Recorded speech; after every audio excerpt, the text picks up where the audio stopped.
Quiero darle la bienvenida. Es un gusto poderlos ver, poderles saludar. Y quisiera darle introducción a este tiempo. Y me gustaría leerle una cita en Romanos 8:28. Si usted ahí puede buscarlo, si no, no se preocupe, ahí en pantalla se les podrá presentar. ¿Está listo? Bien. Y sabemos a los que aman a Dios, todas las cosas les ayudan a bien. Esto es, a todos a los que conforme a su propósito son llamados. Y sabemos que a los que aman a Dios, todas las cosas les ayudan a bien. Esto es, a los que conforme a su propósito son llamados. Quiero leerle una versión más actual, la nueva versión internacional. Dice, y sabemos que Dios hace que todas las cosas cooperen para el bien de quienes lo aman y son llamados según el propósito que Él tiene para ellos. Déjame decirle que es un texto muy profundo el hablar acerca de Romanos 8:28. Y uno podría verlo y decir, todas las cosas les ayudan a bien a todos aquellos a los que aman a Dios. Uno pensaría en muchas cosas, uno pensaría en muchas situaciones.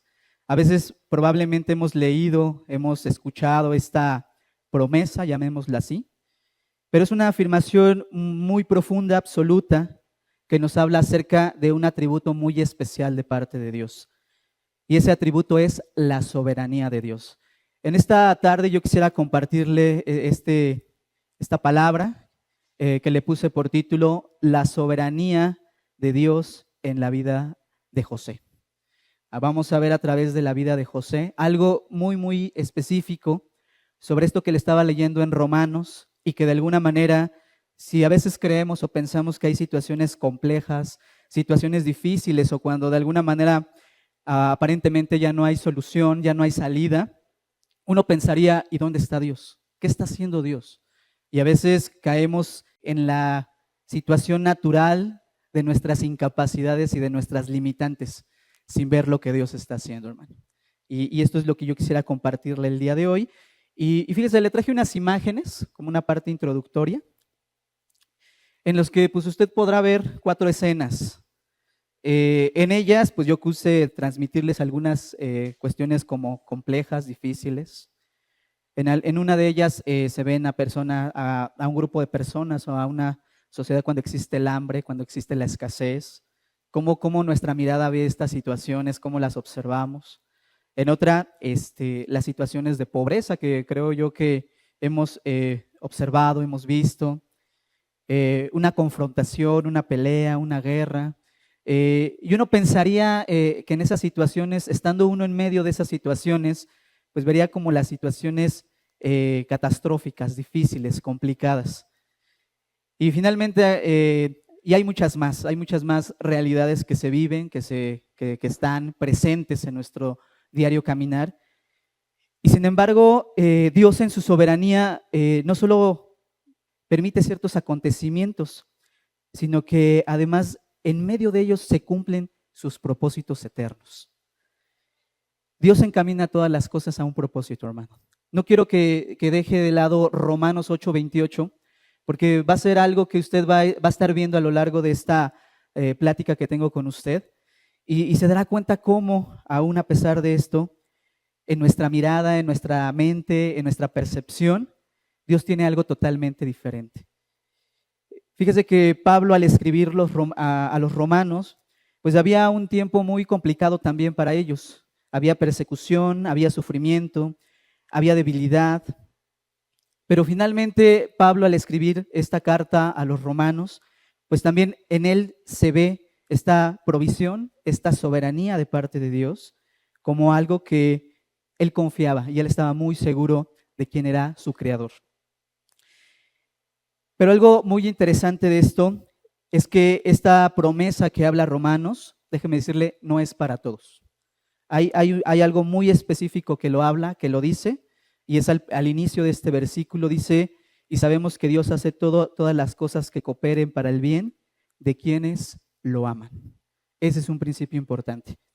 Entonces, quisiera yo definirle, al hablar de esto, ¿Qué es la soberanía de Dios? ¿A qué nos referimos cuando hablamos de la soberanía de Dios? Y déjeme decirle que es un atributo de parte de Dios, es un atributo divino, intransferible. ¿Qué quiere decir esto? Que el ser humano no lo puede hacer o no lo puede expresar o no tiene la capacidad de tener esta soberanía que solo Dios le pertenece. Podemos tener el amor de parte de Dios, porque eso es una característica del creyente. Podemos ser misericordiosos, que también es una característica de Dios, que es transferible de parte de Dios a nuestra vida espiritual. Para hablar de la soberanía de Dios, es algo que solamente Dios tiene y solo Dios le pertenece.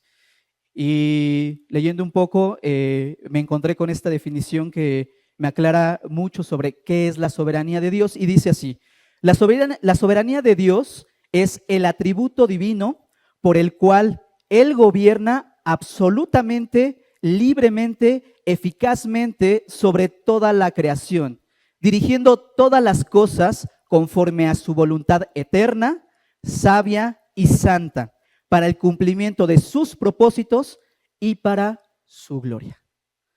Entonces, cuando hablamos de la soberanía de Dios, estamos hablando de un control absoluto de todas las cosas. Pero cuando vemos este tipo de imágenes que les acabo de enseñar, pues a veces la soberanía no la vemos, ¿verdad? O a veces pensamos que no es así, que no existe o que no está.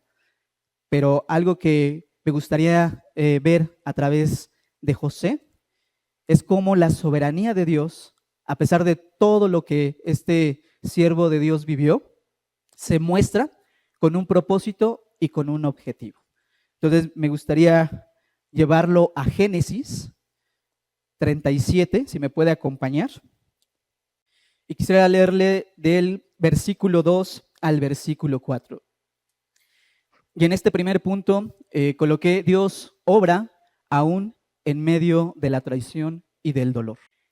Y habitó Jacob en la tierra donde había morado su padre, en la tierra de Canaán. Esta es la historia de la familia de Jacob.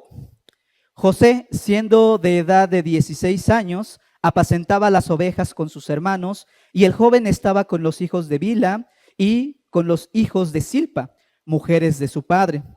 E informaba José a su padre la mala fama de ellos. ¿De quién? De sus hermanos. Y amaba Israel a José más que a todos sus hijos, porque lo había tenido en su vejez, y le hizo una túnica de diversos colores. Versículo 4. Y viendo sus hermanos que su padre lo amaba más que a todos sus hermanos, le aborrecían y no podían hablarle pacíficamente. Pues ya desde aquí empezamos a ver una situación un tanto problemática. Quisiera solo resumir algunos puntos sobre la vida de José.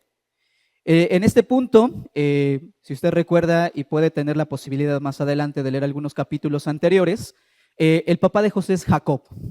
Jacob, si usted se acuerda, con la promesa de Abraham, llegan dos hijos, en este caso es Jacob y Esaú, pero nos vamos a ubicar ahorita en Jacob, que posteriormente con los años le cambian el nombre, porque a partir de este capítulo 37, si usted los lee, ya no le llama Jacob, ya le llaman Israel.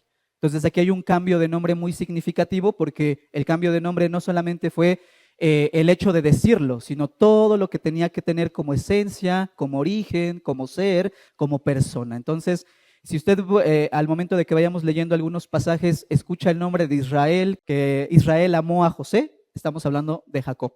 Pero aquí hay un cambio de nombre. Entonces, para que usted sepa. Tiene 11 hermanos, que si vemos la tradición judía, se hablan de las 12 tribus de Israel, pero aquí con estos 11 hermanos y una hermana que tienen, se nombran más hermanas, pero solamente tenemos el nombre de una de ellas, que es Dina, y sus 11 hermanos. Aquí, como lo decía el pasaje, José es el último de los hermanos que nacen, porque nacen de Raquel y nacen de una promesa que Dios le da. Y si usted recuerda en la historia, Jacob, en este caso Israel, estaba muy enamorado de Raquel y trabajó mucho para que él pudiera casarse con ella, y sin embargo su suegro pues le jugó una trampa ahí y no se pudo casar al principio con ella, sino se casó con su hermana, y bueno, ahí se desata una serie de conflictos y de situaciones, pero que aquí la relación más significativa para para Israel, para Jacob, es con Raquel. Dice aquí que era la esposa amada. Ella no podía tener hijos, Dios les da una promesa y nace José y su hermano Benjamín. Por esa razón, si usted se da cuenta, el papá de José lo cuida mucho, lo procura mucho, lo quiere mucho. Y en este sentido, lo que leímos, pues le regala una túnica y lo tiene como muy en alta estima, porque pues finalmente el matrimonio que él pensaba tener al principio era con la mamá de José. Pero esto desata muchas situaciones y si nos damos cuenta, aquí podemos ver que los hermanos no están muy contentos con este trato que el papá de José tiene hacia él. Y de ahí se desprenden varias situaciones. Entonces, ese es un poco el contexto de la vida de José. Y quisiera decirle que en este momento José tiene 16 años. Y quiero decirle que en este momento cultural en el que se está viviendo el tiempo de José, el tiempo de los hermanos de José, la familia era una parte muy importante y muy fundamental para el proceso, el crecimiento y desarrollo de cualquier individuo. Usted sabe que las familias son muy importantes porque en las familias se desarrolla la identidad, se desarrolla la seguridad, el sustento. Entonces una familia es muy, muy importante porque es el núcleo de la sociedad también. Gracias a las familias las sociedades existen. Si no hubiera familias no hay sociedades. Entonces en este tiempo pues el sustento, la seguridad, la confianza que una familia le puede dar a los hijos es muy importante, porque desprendiéndose de esta seguridad, de este cuidado, es que los individuos en las familias desarrollan personalidad, desarrollan carácter, desarrollan una identidad. Entonces, ¿es importante la familia? Muy importante. Hasta la fecha es muy importante, hermano. Déjenme decirles que las familias son muy importantes, porque por medio de ellas es como las sociedades se sustentan. Y fíjese que además de todas estas bendiciones, diría yo, que se dan en las familias, ¿qué sucede cuando dentro de una familia existe la traición, existe el enojo, existe el odio y sobre todo el dolor que puede desatar esta situación dentro de los miembros de cada familia, dentro de los miembros de estas familias? Ser traicionado en la familia por los propios hermanos impactaba no solamente en un dolor emocional, sino en la pérdida total de la protección familiar y hasta social. Entonces, en ese tiempo, el que una persona perdiera a su familia en esos tiempos bíblicos, pues era muy catastrófico. Prácticamente se quedaba solo y tenía que desarrollarse solo. Y de alguna manera, sin la protección, sin el cobijo de esta familia, pues finalmente pudiera haber un desarrollo que se va trastornando por muchas situaciones. Porque la identidad de los hijos, de las hijas, la personalidad, pues el primer modelo que tenemos los niños o tienen los niños para desarrollar una personalidad, ¿quién cree que son? Los padres, ¿sale? Entonces, si un niño es inseguro, si un niño es tímido, si un niño no quiere hablar, no es porque el niño quiera ser así, sino porque ese desarrollo lo vio de alguien. Y al verlo de alguien, pues este pequeño, esta pequeña, se desarrolló de esa manera.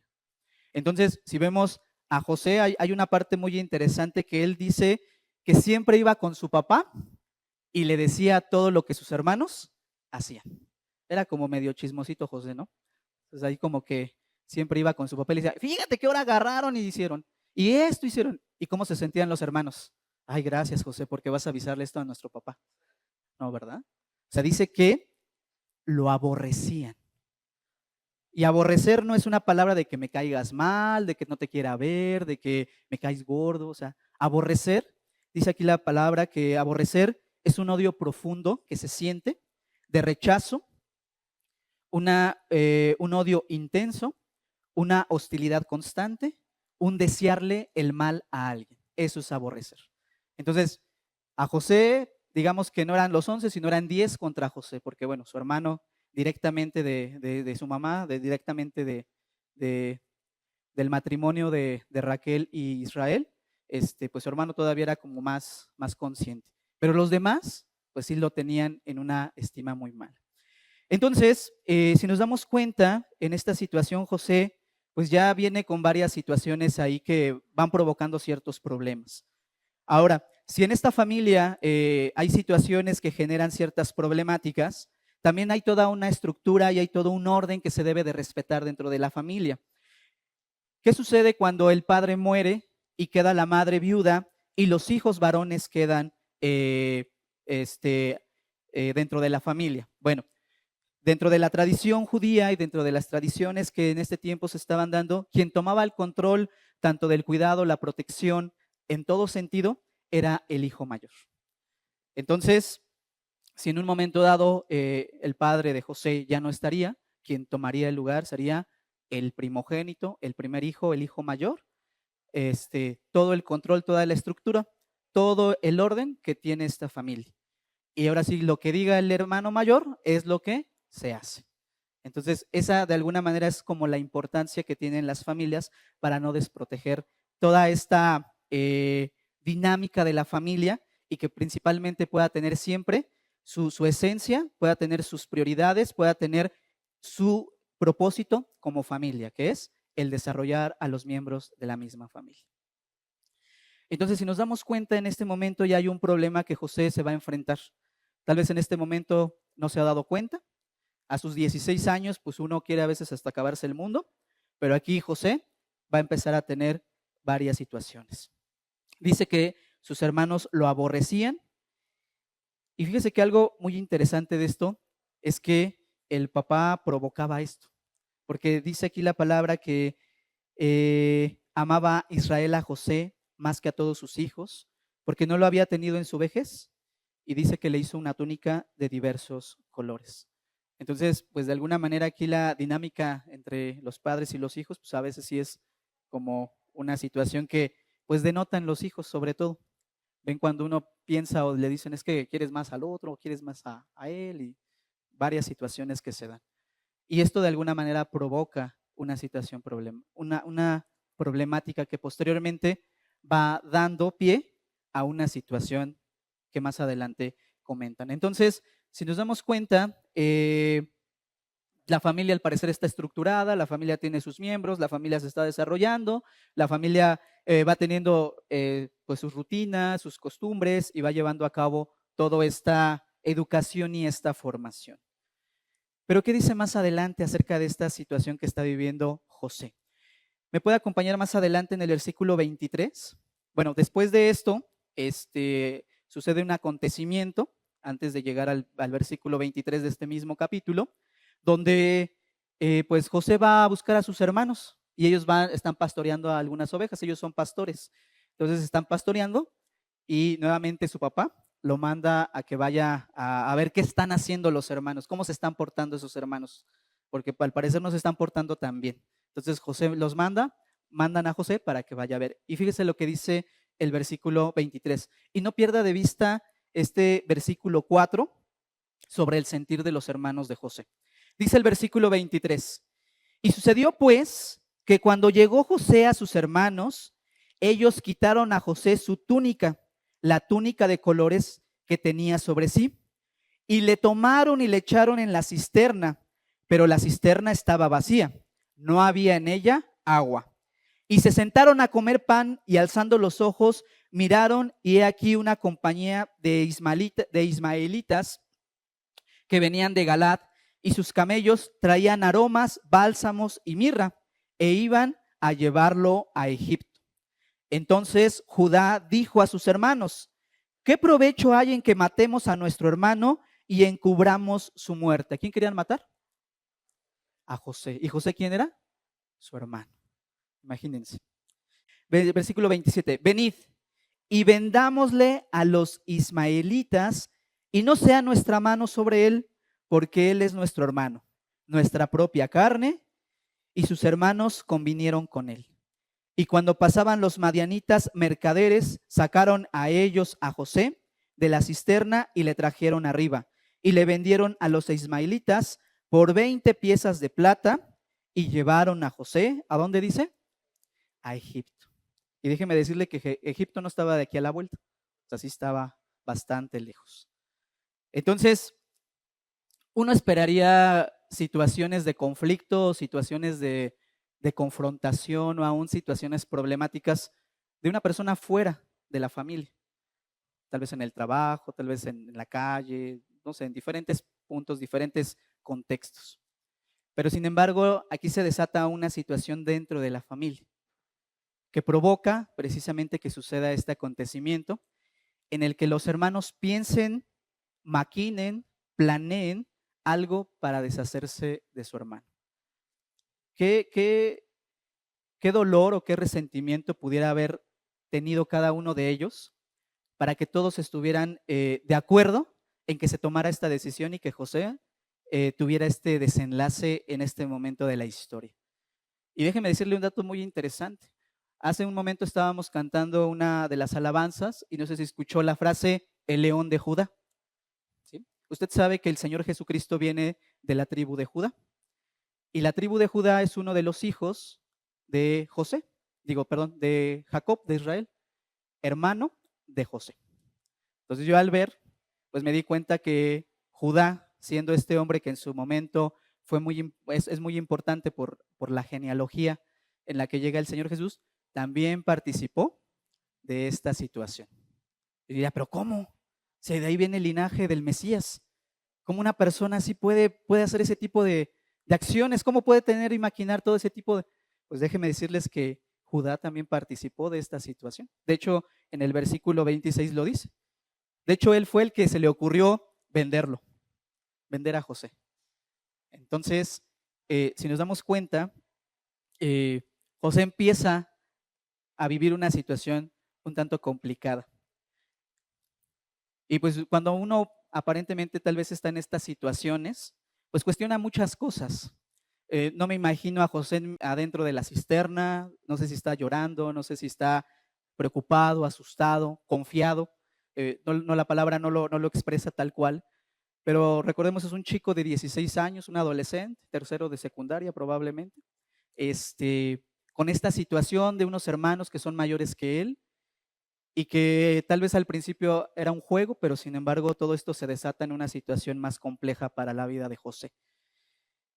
Dios no evitó que José fuera vendido, pero Dios está presente en este momento y en esta situación. El mal de estos hermanos no canceló un propósito que más adelante vamos a llegar a conocer. Y a veces pensamos que Dios no está al pendiente de nosotros, no hace lo que nosotros queremos que haga en medio de una situación problemática y complicada. Y a veces pensamos que esto, pues a Dios no le interesa. Pero yo le decía hace un momento sobre la soberanía de Dios, que Él gobierna absoluta, libre y eficazmente. Tal vez allá a la hora de vivir esta experiencia, pues no tanto lo vemos así, pero déjeme decirle que Dios obra alrededor de José. Y José, sin darse cuenta, pues está obrando y está al pendiente Dios de él. Entonces, si vemos esta situación, pues es un poco compleja, ¿no? Un poco complicada, no un poco, un mucho, porque a nadie le gustaría ser vendido o ser llevado a otro lado y que su vida cambie totalmente, porque déjeme decirle que la vida de José cambió totalmente de lo que era a lo que va a llegar a ser. Y aquí, pues de alguna manera, los hermanos, pues al parecer no vieron todo lo que se iba a desatar todo esto, porque ellos actuaron base a ese resentimiento, bajo ese enojo, bajo esa ira, y que finalmente tuvo este resultado. Yo le quiero decir, hermano, que Dios es soberano. Dios es soberano, Él gobierna y Él tiene el control de todas las cosas. Es algo difícil de comprender, sin embargo, José nos va a enseñar algo muy importante sobre la confianza en Dios. Dice aquí mismo en el versículo 11 que sus hermanos le tenían envidia, mas su padre meditaba en esto constantemente. Su papá no era ajeno a esta situación. Sin embargo, lo dejó y pasa esto delante de esta situación. Pero quisiera seguir más adelante con esta historia. ¿Qué pasa posteriormente? A veces creemos que las situaciones o las circunstancias solamente suceden sin ningún objetivo, sin ninguna razón de ser. Pero en esas situaciones, Dios forma el carácter a pesar de todas las cosas. Entonces, quisiera llevarlo un poquito más adelante, a Génesis 39. Nada más quédese con esa idea que José es vendido y es llevado ¿a qué tierra? A Egipto, es llevado a Egipto. Muy bien. Y en ese tiempo, créame que Egipto era una potencia, no mundial, porque bueno, pero sí en todo el territorio que ellos abarcaban en ese tiempo, era una potencia y era, digamos, tenían el avance tecnológico del momento. Habían muchas personas de diferentes pueblos alrededores, muchos pueblos nómadas, así como Jacob y sus hijos y su familia. Habían otros pueblos que iban a Egipto a hacer intercambio de muchas cosas, de alimentos, de ropas, de calzado, de todo tipo. Y era un lugar que mucha gente iba y que mucha gente veía una oportunidad de prosperar. Entonces era un lugar muy, muy codiciado por todo lo que implicaba Egipto en ese momento.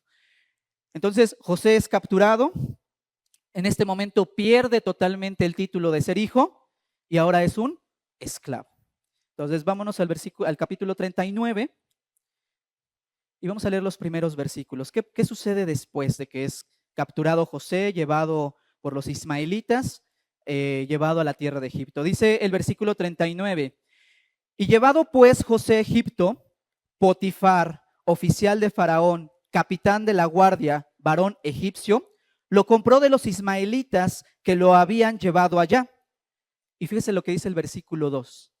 Mas el Señor estaba con José y fue varón próspero y estaba en la casa de su amo el egipcio. Y vio su amo que el Señor estaba con él y que todo lo que él hacía, el Señor lo hacía prosperar en su mano. Así halló José gracia en sus ojos y le servía. Y él le hizo mayordomo de su casa y entregó en su poder todo lo que tenía. Y aconteció desde que cuando le dio el encargo de su casa y de todo lo que tenía, el Señor bendijo la casa del egipcio a causa de José. Y la bendición del Señor estaba sobre todo lo que tenía, así en casa como en el campo. Y dejó todo lo que tenía en manos de José, y con él no se preocupaba de cosa alguna, sino del pan que comía. Y era José de hermoso semblante y bella presencia. Entonces, un reconocimiento muy, muy especial o muy particular de José. Dice aquí que, mas el Señor estaba con José y fue varón próspero y estaba en la casa de su amo. Entonces, si nos damos cuenta, José tenía algo muy particular, que más que su bello semblante y más que estaba muy guapo y era muy, muy, muy guapo, tenía algo muy particular. Tenía temor de Dios, buscaba a Dios. Y no solamente era una cuestión de que él lo pudiera decir o de que él lo pudiera entender o lo pudiera pensar, sino que además de eso, dice aquí que la gente se daba cuenta de lo que era José. Vio las personas que estaban ahí, principalmente la de Potifar, que era el guardia, era el jefe de la guardia del faraón. Y dice aquí que vio algo muy particular y muy especial en él. Tanto así que lo encargó como jefe de todo lo que él tenía en su casa.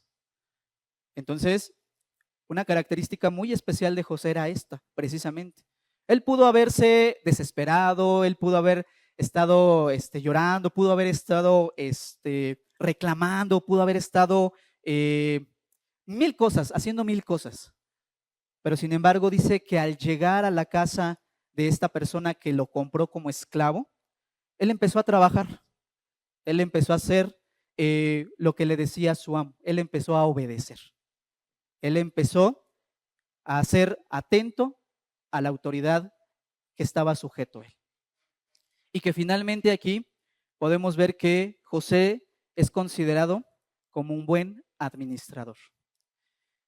Entonces, podemos ver que en Romanos 8 yo les decía que todas las cosas son para bien para todas aquellas personas que aman a Dios. Y una de las características que tenía José es que amaba a Dios. Y eso pues le ayudó no solamente como una cuestión de decirlo, sino una forma de vida que él tenía, en lo que él hacía, en lo que él pensaba, en lo que actuaba, en lo que él meditaba. Y esto le pudo dar digamos, este beneficio para no vivir tan mal, digámoslo así, aunque no es el objetivo, hermano, déjeme decirle. O sea, a veces, fíjese que en alguna ocasión me contaron, cuando estábamos en Tezontle, cómo a veces llegaban a trabajar hermanos a empresas o a fábricas así. Y en una ocasión me surgió algo muy curioso porque decían, no, pues va a entrar a trabajar tal persona a ese negocio. Ay, ¿cómo es? No, pues es así, y así, así. Y es cristiano. Ay, no, no, ¿cómo? No, no, mejor no. ¿No? Pues yo decía, ¿cómo creen? O sea, ¿cómo puede ser eso posible? ¿No? Entonces, pues aquí demuestra el carácter de parte de Dios, José, y su formación y su desarrollo. Y esto, de alguna manera, como les digo, cuando una persona ama a Dios, cuando una persona busca de Dios, pues al parecer las demás personas lo observan y lo ven. Y da un testimonio y da una expresión y un reflejo de lo que la obra de Dios hace en la vida de una persona. Entonces, déjeme decirle que aquí el más beneficiado de todo esto fue Potifar, porque Potifar se deleitó de estas bendiciones que José, de alguna manera, al estar ahí, pudo dar como trabajo, como obra en este momento. Pero esto no se queda aquí, hermano. Fíjese que algo que se denota mucho aquí en la vida de José es que José no podía permanecer de la misma manera, no podía estar de la misma manera. Y tal vez le voy a adelantar algo que lo vamos a ver más al final, pero Dios estaba preparando algo a José porque más adelante iba a suceder algo con Egipto. Tanto así que iba a ser tan delicado y tan grave que iba a poder consumir totalmente a la nación de Egipto si no se tomaban las medidas y si no se tomaban las decisiones correctas para que pudieran prevalecer ante una problemática que más adelante le quiero hablar, pero que José va a ser un instrumento utilizado por Dios para enfrentar esa problemática. Entonces, a veces también imaginémonos que esta problemática llega en la vida de José sin haber pasado por nada de lo que va a pasar ahorita. En esa circunstancia como hijo, en esa situación, en esa formación como hijo de Israel, probablemente no tenga la capacidad o no tenga la visión de lo que implicaba esta problemática que más adelante iba a tener. Y no estoy diciendo con esto que Dios ya tenía preparado el que lo vendieran, sino que Dios está ahí en medio de esas circunstancias y en medio de esas malas decisiones que sus hermanos tomaron en contra de José. Entonces, José, después de ser hijo, pasó a ser esclavo, y de ser esclavo, siervo, pues pasó a ser un criminal. ¿Y por qué le digo esto? Acompáñeme más adelante en Génesis 39, capítulo 20 y 21. Bueno, antes de llegar aquí, le platico rápido. La esposa de su jefe, de José, vio que José era muy guapo, vio que José era muy bien parecido. La esposa de Potifar entró en una tentación con José y quería acostarse con José, quería estar con José. Y José, ante tener este temor de parte de Dios, le decía que no, o sea, no fue una sola vez, sino fue varias veces, dice la palabra de Dios, y él no accedió. Entonces esta mujer se enoja, se molesta y le dice a su esposo, lo acusa, lo difama de un abuso que él cometió hacia ella, y pasa esto. Ahora sí quiero llevarlo al versículo 20. ¿Qué hace su amo de José? Y tomó su amo a José y lo puso en la cárcel, donde estaban los presos del rey, y estuvo allí en la cárcel. Pero algo muy importante, acuérdese de esto que José, al principio, cómo llegó con el amo de José. Pero el Señor estaba con José y le extendió su misericordia y le dio gracia a los ojos del jefe de la cárcel. Entonces, si nos damos cuenta, José no era algo de espontaneidad o del momento, de la situación. Era una esencia que él tenía. Y aquí dice que después de esta situación complicada, o sea, si con lo de sus hermanos fue complicado, ahora meterlo a la cárcel por una situación que él no había cometido, pues más. Ya si ponemos en una balanza, ¿cuál usted cree que es más grave? ¿Lo de sus hermanos o lo que pasó ahorita? Bueno, ya usted haga su análisis. Pero fíjese que José, si no entra a una situación, trata de salir de esa situación y viene otra situación más complicada. podemos ver que el Señor estaba con José y podemos decir, ¿qué pecado está pagando José? ¿Qué mala acción está pagando José? Algo malo ha de haber hecho José, por eso le va tan mal. Y esas percepciones o esas ideas, de alguna manera, vienen a ser lo que a veces en nuestra mente y en nuestro corazón se empiezan a generar o se empiezan a dar. Pero finalmente esta situación también el Señor lo toma y no lo deja. Dice aquí el versículo 25 que el Señor estaba con José, a quien le extendió su misericordia y le dio gracia delante del jefe de la cárcel. Y déjeme decirle que estar ahí no era cualquier cosa. Las cárceles en ese tiempo no eran como las de hoy.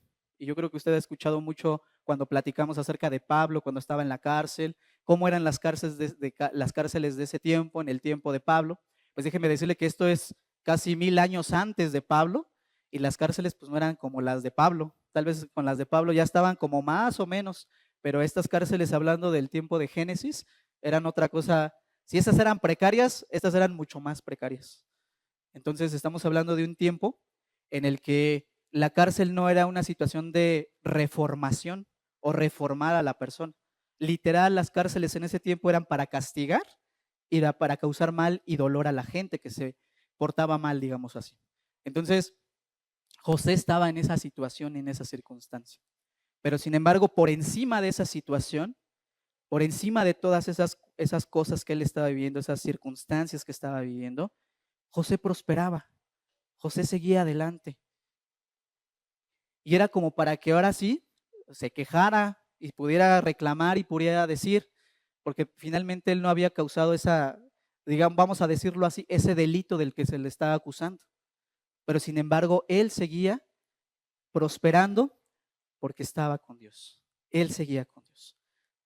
Entonces, aquí podemos ver que José ha tenido que desarrollar un carácter, ha tenido que desarrollar una personalidad, ha tenido que desarrollar una capacidad de la cual, nuevamente, esta persona que es jefe de la cárcel o el encargado de la cárcel, igual, se apoya de él para hacer lo mismo, para encargarlo en la cárcel de ayudarlo a él.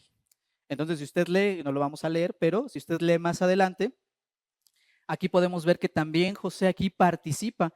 Y si en un lado cuando llega con Potifar, que era el jefe de la guardia, José llegó a servir. Y sirvió hasta que sucedió esto. Entra a la cárcel y nuevamente sirve. Y más adelante vamos a ver qué va a suceder con él. Pero déjeme decirle que una persona que tiene el temor de Dios en su corazón y en su mente, y uno de los valores principales, y lo hemos visto en alguna de las predicaciones anteriores, que uno de los valores del reino de Dios es servir. Y es algo que nace y es algo que viene y es algo que viene de parte de la obra de Dios, de su Espíritu Santo en la vida del creyente, servir. Entonces José, si usted lee en ningún momento de la palabra de Dios, dice, y José se quejó porque le aventó el otro presidiario la comida en su cara que no le gustó. O un presidiario le reclamó a José y le dijo que lo trataba mal y lo regañaron a José. No lo dice. Solo él dice que estaba sirviendo, que estaba ayudando al jefe de las celdas a que todos los que estaban allá adentro fueran servidos por José. Y me imagino a José haciéndolo todos los días, porque déjeme decirle que cuando lo toman y lo venden, ¿qué edad tenía? 16 años. Pues aquí ya quiero decirle que después de esta situación y aproximadamente, ya estamos hablando de que tiene arriba de 20 años.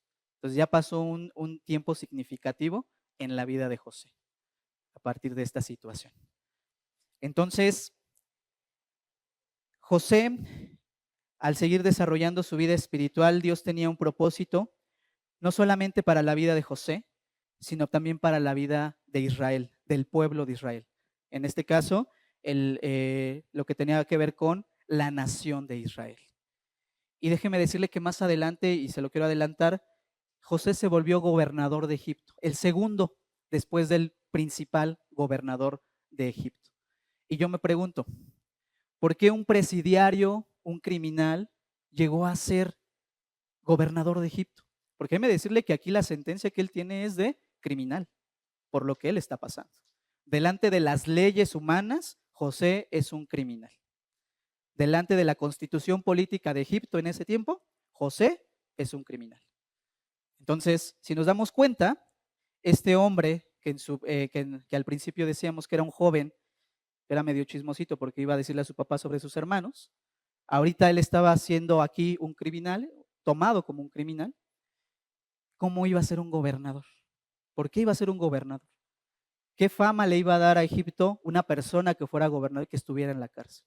Hoy en día eso no es concebible. O tal vez sí aquí en nuestro país a veces, ¿verdad? Pero no me quiero meter en eso.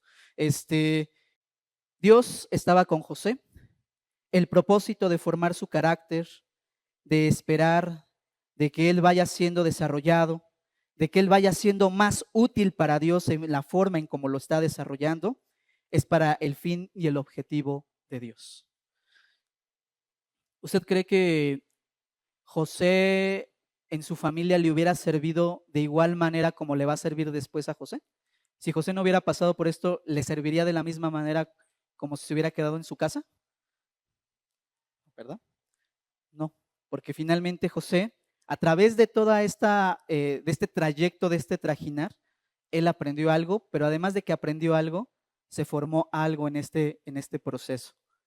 Y esto le permitió a él poder llegar a donde más adelante va a llegar.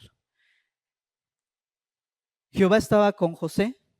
José hacía lo que él en su vida espiritual, en su desarrollo espiritual tenía, y era lo que compartía y era lo que tenía donde él estaba. ¿Y qué pasa más adelante, hermano? Quiero llevarlo ya a concluir esta historia. Si usted tiene la posibilidad, créame, léala, porque vienen muchos detalles muy interesantes, muy, muy interesantes. Yo solamente quiero llevarlo a este objetivo en Romanos 8:28. Dios obra para cumplir sus propósitos. Yo le quiero hacer así un breve resumen, muy breve, del Génesis 40 al 41. ¿Qué sucede después de que José está en la cárcel, le ayuda a prosperar a esta persona que estuvo en la cárcel, al jefe de la cárcel?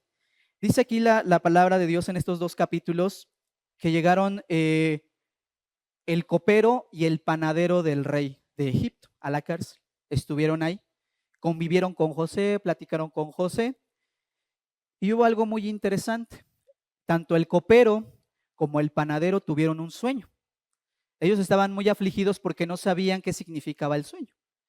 José platica con ellos, le platican el sueño a José y por intervención de Dios, José interpreta el sueño.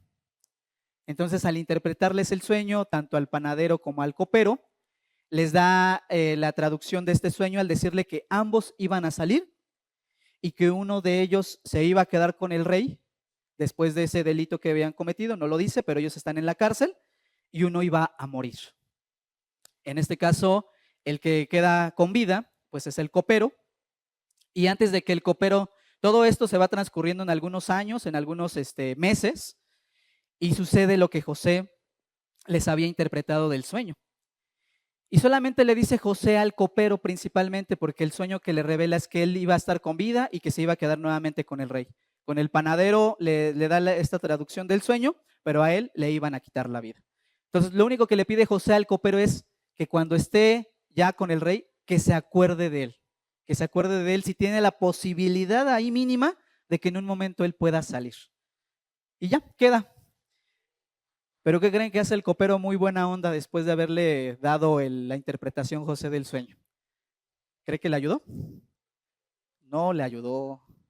Dice que se olvidó, que se le fue y el copero pues muy contento y muy feliz servía en el rey. Hasta que posteriormente al faraón, al rey de Egipto, le sucede lo mismo.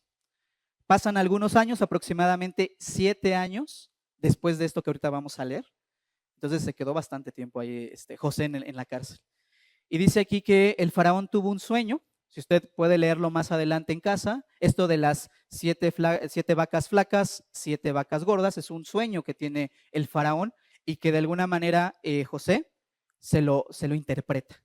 y también de unas espigas, unos rollos de alimento que eran muy grandes y otras que eran muy cortas, y es lo mismo en el sentido de lo que José le va a interpretar a él. Entonces, cuando se entera el copero de este sueño, ¿de quién cree que se acordó? De José. Se acordó de José y le dijo, fíjate que en la cárcel hace muchos años, cuando usted nos entregó a la cárcel, hubo una persona que nos ayudó a interpretar un sueño. Y le da el nombre de José. Y es así como José se presenta delante de Faraón o delante del rey de Egipto para interpretarle este sueño. Y quiero llevarlo al capítulo 41 y quiero llevarlo al versículo 37.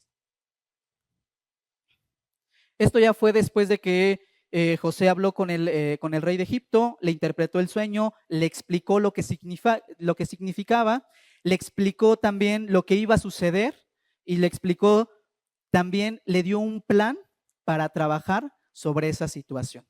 Le dijo qué podían hacer para solucionar ese problema. Porque déjenme decirles que iba a haber una gran hambruna en ese tiempo y que se tenían que preparar. Y eso fue lo que le reveló José a Faraón, que se preparara y que tuviera todo listo porque esa situación iba a ser muy garrafal, iba a ser muy complicada y muy difícil. Tanto así que todos los pueblos de todas las naciones tuvieron que vender sus tierras, tuvieron que vender a sus animales, algunos tuvieron que vender hasta sus familias para conseguir alimento en ese tiempo. Pero sin embargo, José pudo salvar esa situación a través de un plan que se organizó y que Dios le había dado a él. Entonces, fíjese lo que hace Faraón después de haber escuchado todo esto y de haber sido sensible a la voz de José y entender lo que de alguna manera José le estaba diciendo, porque también la otra pudiera no haberle hecho caso y pudiera haberlo dejado. Porque pues, al final José era un presidiario, era una persona que estaba en la cárcel. Y ante un rey, pues eso no se podía tener o ver tan siquiera. Entonces, fíjense qué dice en el versículo 37. Dice, José, gobernador de Egipto. El asunto pareció bien a Faraón y a sus siervos, ya después de haberle explicado todo lo que el sueño había tenido y todo lo que pudiera haber hecho. 38. Y dijo Faraón a sus siervos, ¿acaso hallaremos a otro hombre como este, en quien esté el Espíritu de Dios? ¿Quién estaba en José? El Espíritu de Dios. ¿Y esto lo reconoce quién? Faraón. Y Faraón no era cualquier persona, era el emperador de todo Egipto en ese tiempo. Y si quiere contrastarlo con la historia universal, hágalo, porque sí, la historia universal comprueba este hecho. Y dice aquí, y dijo Faraón a José, pues que Dios te ha hecho saber todo esto, no hay entendido ni sabio como tú. Tú estarás sobre mi casa y por tu palabra se gobernará todo mi pueblo. Solamente en el trono seré yo mayor que tú. Dijo además Faraón a José, he aquí yo te he puesto sobre toda la tierra de Egipto. Entonces Faraón quitó su anillo de su mano y lo puso en la mano de José y lo hizo vestir de ropas de lino finísimo y puso un collar de oro en su cuello. Dios restauró a José, le dio autoridad, le dio una posición, pero sobre todo lo hizo participar de sus propósitos y de su plan eterno. Porque a través de esto es como Israel sobrevivió ante una situación que se presentó de una hambruna muy grande en ese tiempo y que a través de esta situación y esta circunstancia trajo una bendición. Ahorita yo creo que si a José le preguntamos en este momento si todo eso que pasó, le gustaría volver a pasarlo, yo me imagino que nos diría que sí. Pero si está en el proceso de la cárcel con lo de Potifar y todo, yo creo que en ese momento nos diría ni loco. A veces, hermano, déjeme decirle que las situaciones que a veces vivimos, a veces las juzgamos desde una perspectiva natural, desde una perspectiva humana. Sin embargo, y se oirá a veces, y quiero decirlo así, A veces hasta fuera del lugar el decir que una situación complicada y difícil sea una bendición. A veces es más el dolor, a veces es más la situación y no lo vemos como una bendición. Al contrario, lo calificamos como una desgracia o lo calificamos como una consecuencia del pecado, como una consecuencia de la equivocación, como una consecuencia de alejarnos de Dios. Pero cuando no hay una posición correcta delante de Dios, la percepción humana, la percepción natural toma un lugar y nos hace ver las cosas desde esa perspectiva o desde esa manera. José sufrió mucho. José sentía dolor, sentía descalificación probablemente. Y ya no digamos de su familia, porque en este tiempo no le he mencionado a su familia. Pero su familia seguía viviendo y seguía pasando todo este proceso de manera natural, ya sin José en esa resignación. Por eso le digo que si tiene la oportunidad, léalo. No lo voy a hablar con usted. Ya será tema para otro momento. Pero déjeme decirle que después de esto, se cumplió un propósito de parte de Dios a través de esta situación, a través de esta desgracia, si queremos verla humanamente, pero que para Dios en su soberanía cumplió un propósito para su pueblo. Sus hermanos actuaron con un mal en su corazón y en su mente, pero Dios actuó con un plan eterno y con propósitos eternos. El sufrimiento de José no era personal, era parte para preservar al pueblo de Dios. Y fíjese lo que dice José. Yo quisiera cerrar con esto. En Génesis 45, si quiere ir más adelante, cuando ya tiene la posibilidad de ver a sus hermanos después de toda esta situación que él vive y todo lo que pasa, y ya es, digamos, el segundo después de Faraón o después del rey de Egipto. Y fíjese lo que él dice sobre lo que él vivió. Dice en Génesis 45, 5. Ahora, pues, no os entristezcáis, le dice a sus hermanos, ni os pese de haberme vendido acá, o sea, a la tierra de Egipto. Porque para preservación de vida me envió Dios delante de vosotros. Para preservación de vida me envió Dios delante de nosotros. Entonces, si nos damos cuenta, para los que dicen Romanos, y sabemos que a los que aman a Dios, todas las cosas les ayudan a bien. Esto es, a los que conforme a su propósito son llamados. Y ya al final de la vida de José, quiero llevarlo al final de su vida, que es en Génesis 50, porque déjeme decirle que sus hermanos todavía se sentían mal después de esto, después de que se vieron y pasaron algunos capítulos donde pudieron ya estar en Egipto y bueno, se desata todo el argumento de la historia. Al final, en su lecho de muerte casi, antes de morir, da estas palabras José a sus hermanos nuevamente. Su papá Israel ya no está, solo quedan sus hermanos y los hijos de José, y les dice nuevamente estas palabras en el versículo 20, capítulo 50. Quiero leerles desde el 19. Dice, y le respondió José, no temáis, ¿acaso estoy yo en lugar de Dios? Diciéndole a sus hermanos, porque déjame decirle que sus hermanos todavía sentían esa pesadez de decir, híjole, va a hacer algo contra nosotros y lo más seguro es que ahora sí nos corra de aquí. Pero dice José, ¿acaso estoy yo en lugar de Dios? Vosotros pensasteis mal contra mí, mas Dios lo encaminó a bien para hacer lo que vemos hoy, para mantener en vida a mucho pueblo. Déjeme decirle que todas las circunstancias en Dios tienen un propósito. Si usted está sirviendo en algún área, déjeme decirle que esas áreas tienen un propósito. En su trabajo, en su familia, todo tiene un propósito. Si nosotros empezamos a hacer las cosas porque hay que hacerlas, hemos dejado de lado el poder disfrutar el sentido y el propósito que tiene cada una de las cosas que hacemos, cada una de las cosas que vivimos. Y eso, de alguna manera, Dios, su plan y su propósito y sus proyectos están caminando, déjeme decirle. Pero nosotros podemos distraernos y podemos estar enfocados o podemos estar viendo cosas que nos pueden distraer de ese propósito que Dios está llevando tanto en su pueblo como en la humanidad. El hecho de y tal vez en la parte más, a veces la vemos como insignificante, pero es donde también Dios obra. Dentro de 8 días vendrán unos pequeños, unos niños que van a festejar con nosotros su día. Y no sabe qué tan importantes son las infancias en este tiempo, porque a través de esas infancias se formarán familias, se formarán matrimonios, se formarán personas que van a sustentar el país más adelante.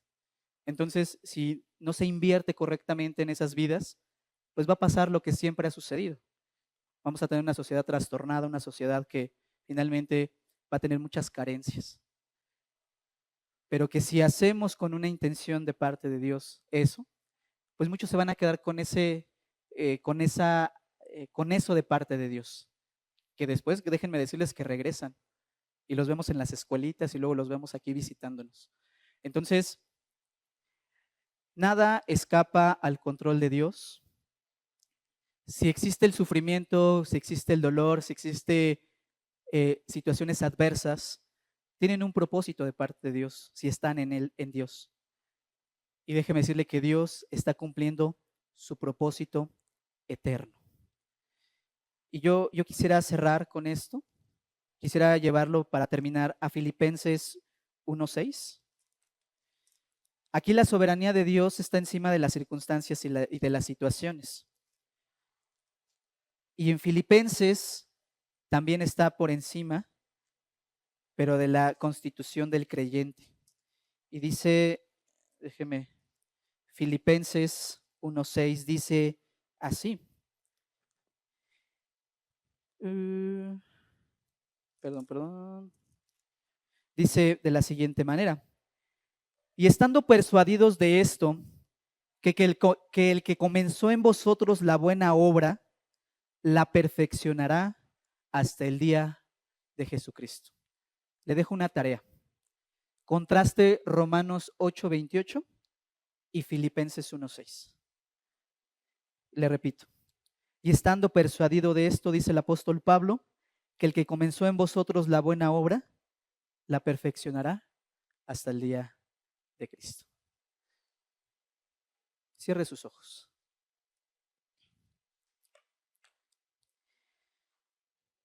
Queremos darte gracias, Señor, por este tiempo. Gracias porque al pensar que suceden las cosas, suceden los acontecimientos, pasan las realidades, nuestra mirada a veces se desvía realmente de lo que es correcto, de lo que es real, de lo que es verdadero. Pero sin embargo, tú estás bajo control. Tu soberanía es absoluta. Tú eres el dador de vida. En ti está la vida o la muerte, dice tu palabra. A través de esta palabra, enséñanos a perseverar, a continuar, a seguir caminando. Que si hay algo en nuestras vidas que no es claro, tú nos des claridad para verlo de la manera correcta. Sabemos que cada circunstancia y cada situación en tus manos es importante y es valioso. Tú nos dices en tu palabra que todos los cargados, todos los cansados, dejemos delante de ti esas cargas. Y hoy que estamos aquí queremos depositar nuestra vida, nuestro ser, amarte con todas nuestras fuerzas y nunca dudar de que tú eres por encima de todo. Gracias por la vida de cada uno de mis hermanos, de cada una de sus familias, de cada uno de los pequeños, de los más grandes. Porque cuando estamos en tus propósitos, siempre prosperarán, pero prosperarán bajo tu perspectiva, bajo tu visión, no bajo la nuestra. Porque siempre la nuestra es limitada, es carente. Y lo que más queremos es servirte con nuestra mente y con nuestro corazón y con nuestras vidas. Que llegue tu palabra hasta lo más profundo de nuestro corazón. Que sea ella la que nos transforme. Que sea ella la que nos cambie. Que sea ella la que nos consuele. Que nos permita levantarnos. Nos permita continuar y seguir adelante. Que sea tu presencia misma la que nos revele toda verdad. Ayúdanos a ser más como Cristo, ayúdanos a ser más como nuestro Señor. Porque así como estamos no podemos servirte, Señor, porque así como somos no podemos servirte. Necesitamos ser transformados y necesitamos ser renovados. Así como José, tal vez por medio de este proceso que él vivió, al final te sirvió y fue sirviéndote a lo largo de ese proceso también. Llévanos a ese servicio, Señor, correcto, y que nuestras vidas te alaben, te reconozcan y seamos reflejo tuyo en donde vayamos. Gracias, Señor. Gracias por todo. A través de tu Hijo Jesucristo. Amén. Ok, hermano, pues estamos despedidos. Muy buena tarde. Dios lo bendiga.